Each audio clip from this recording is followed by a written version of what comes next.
Bonjour Isabelle, bonjour Sarah. Nous nous trouvons ce soir à l'Annexe, rue de Vosges, à l'occasion d'une lecture-débat dont j'aimerais que vous nous parliez. S'il vous plaît, l'une ou l'autre. Sarah peut-être en premier. Comment vous avez eu l'idée? L'idée de l'envie de lire d'abord du Nizar Qabbani, donc c'est un grand poète syrien. Oui.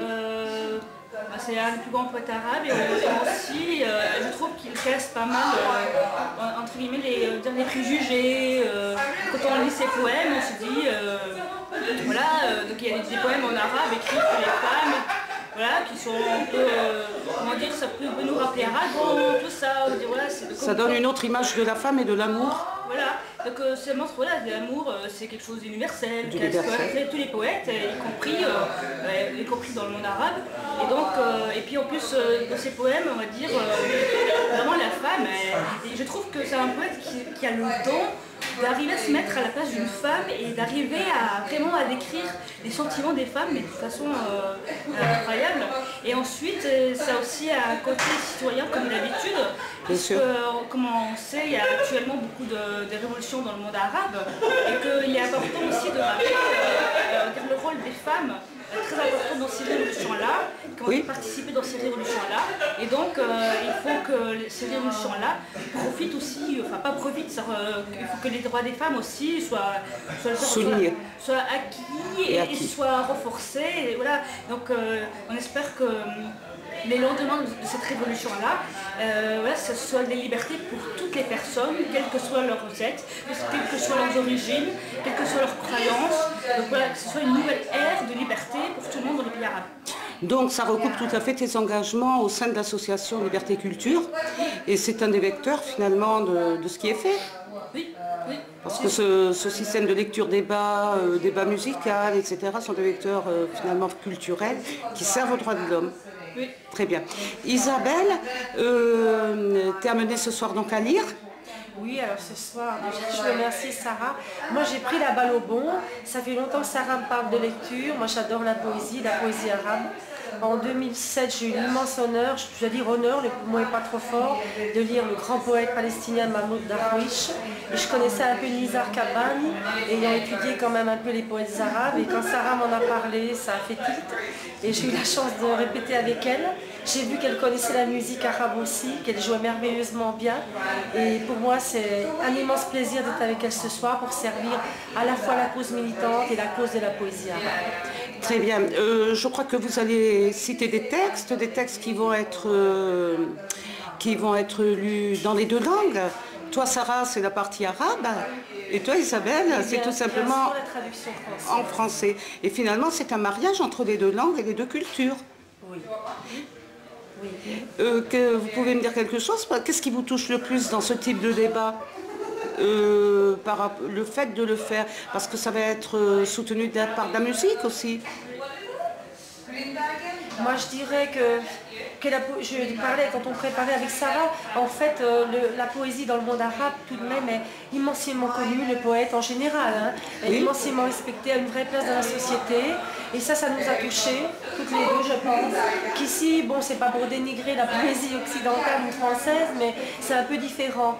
Et rendre sa juste place aussi au poète, parce que Qabbani n'a pas écrit que sur l'amour, il a aussi écrit beaucoup sur la politique. Oui. Et donc Qabbani était aussi quelqu'un d'engagé. Sa femme Balkis, je crois, du reste est morte dans un attentat. C'était des gens engagés. Et là, Darwish est quelqu'un d'engagé. Et d'autres avec eux. Et c'était aussi ce désir de marier. Bon, là, ça a été la Saint-Valentin. Donc on voulait voir comment il voit la femme dans toute sa beauté. Tout ce rôle de la femme arabe. Mais aussi sa liberté de la femme arabe. Mais aussi l'engagement qu'il y a derrière. Parce qu'il ne faut pas oublier que derrière un homme qui est très engagé, souvent il y a une femme. Ça c'est bien dit.